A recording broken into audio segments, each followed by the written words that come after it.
All right, day 11.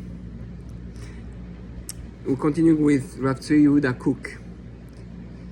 To illustrate the Jews' eternal connection to Israel, Rav Tzvi Yehuda often used an insight of Rabbi Meir Yechiel of Ostrovsta,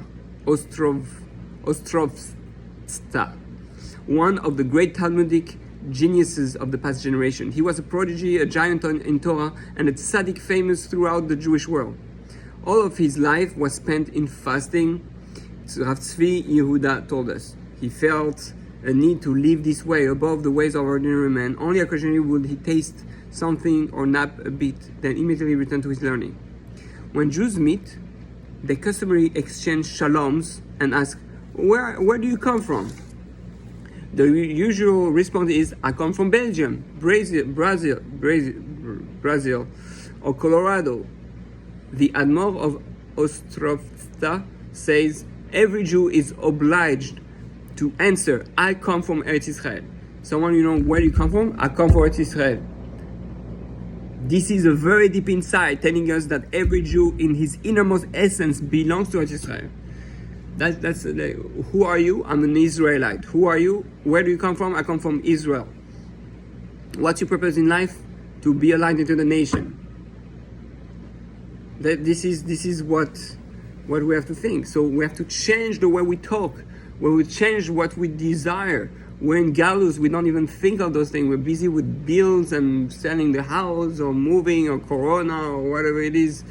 Problem that is in our everyday life. But the main worry, the biggest worry is, when can I be in the land of Israel? That should be our main worry. Rav Tzvi Yehuda explained the midrash behind this insight of the Admor, a midrash in which brings a curious criticism of Moshe Rabbeinu in comparison to Yosef. Yosef identified with Eretz Israel.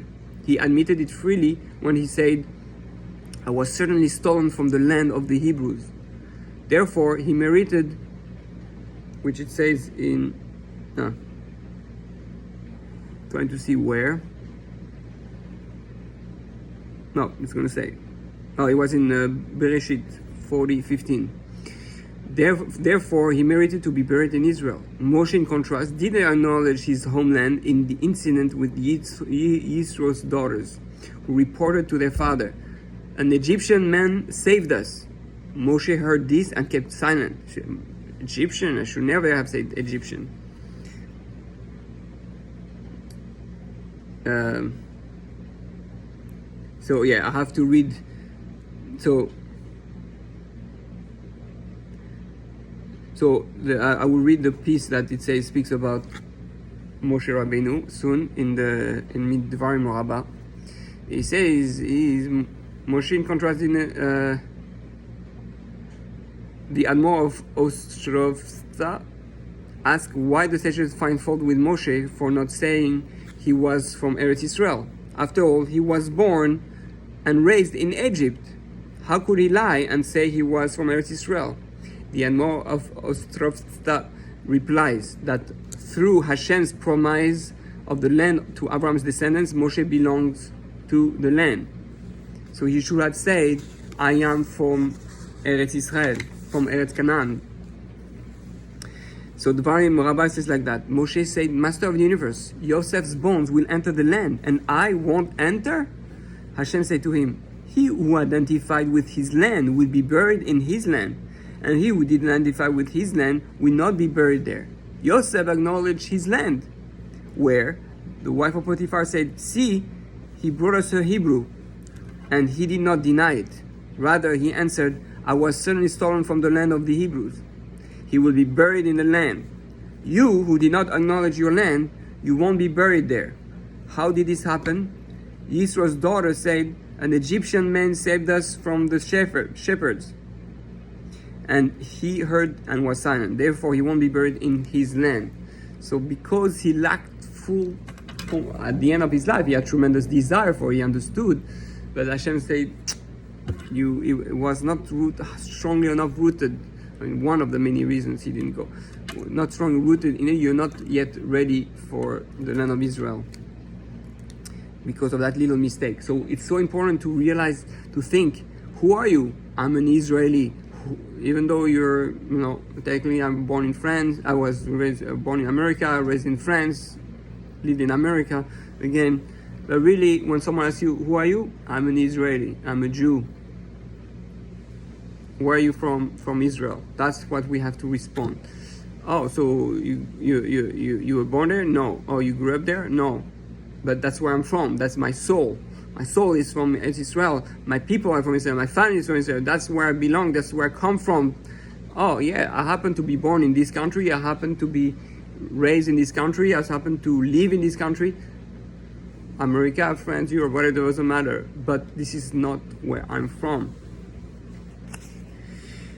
I grew up in exile. I lived in exile. I was born in exile, but I am from Israel. So we have to change. When people ask you, you have to change the way you speak. Because of our long exile amidst the impurity of the Gentile nations, we have become accustomed to think that our life in Galut, in exile, is normal. And we forget that Eretz Israel is our natural, healthy, divinely intended place. That's what Yehuda saying. So the situation Rav Kook emphasized was a disgrace and tragic mistake. The matter is illustrated clearly in the Kuzari of Rabbi Yehuda Halevi. In chapter 2 of his classic treatise on the nation of Israel and Torah, the rabbi extols the virtues of Eretz Israel. After he finishes his lengthy praise of the land, the king of the Khuzars chastised him for not acting in line with his words. For the rabbi does not live in Israel. The rabbi confesses, "You have uncovered my great disgrace, O king of the Khuzars. It is this sin which prevented the divine promise from being fulfilled in the time of the second temple. Sing and rejoice, O daughter of Zion.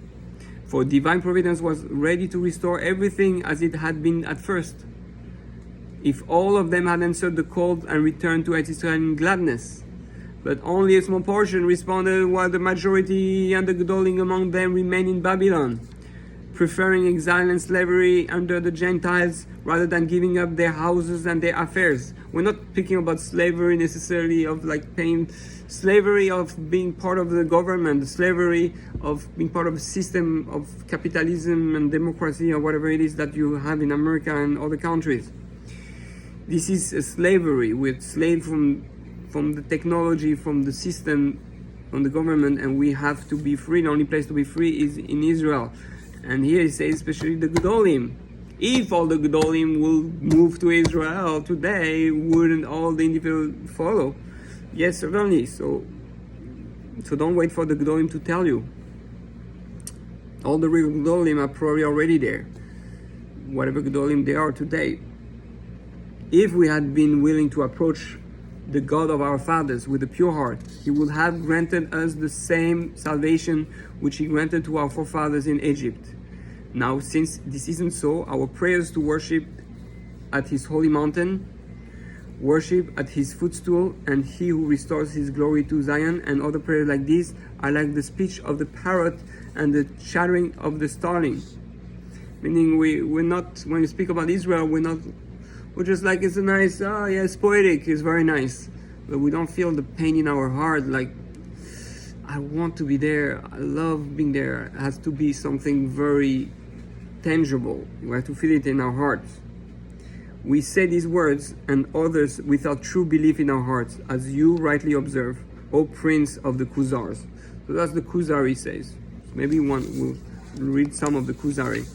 But we have to start to speaking to our kids, to our friends. I want to move to Israel. This is where I belong. I'm a true Jew is not there. We have to change our language. We have to change our plans. We have to change our future. It's not, Israel is not the retirement plan. When I be old, move there. It might be nice. That's not being in touch with what the name of Israel is. Not understanding why you're Jewish, why mission. Most people don't even know why they're Jewish. You're Jewish to inspire the non-Jews. The way you do it is from the land of Israel. You're Jewish to show the world that it's a God. So, and that can only truly be done from the land of Israel.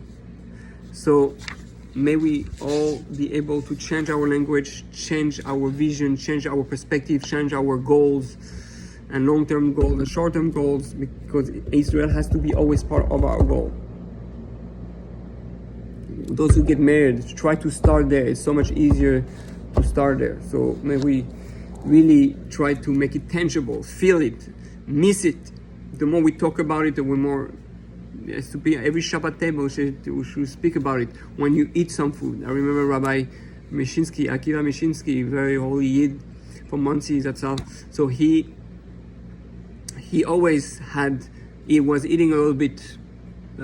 Eat almost nothing, but he was always teaching and learning and eating, and he always, whatever he ate was always a little bag from Israel. Say, oh, this is from the land of Israel, so holy. And yes, get used, buy stuff from Israel.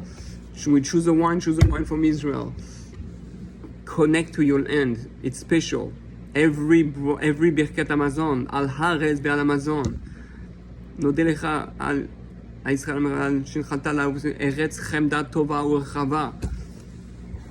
energy in the world comes from Israel. This is the source, so we have to reconnect. Each time we say Birkat Hamazon, so when people say Neros Babel, and that's why there's the minhag not to let a knife on the table, because we want to go to Eretz Israel. It's so painful that we cannot be there, afraid that we're going to stab ourselves. And we should have pictures of Eretz Israel and you know, when's the next trip so I can go there, so I can prepare, so I can start knowing about it. Look at videos about living in Eretz Israel, Nefesh B'Nefesh. Get involved, it's time. There's not much time left.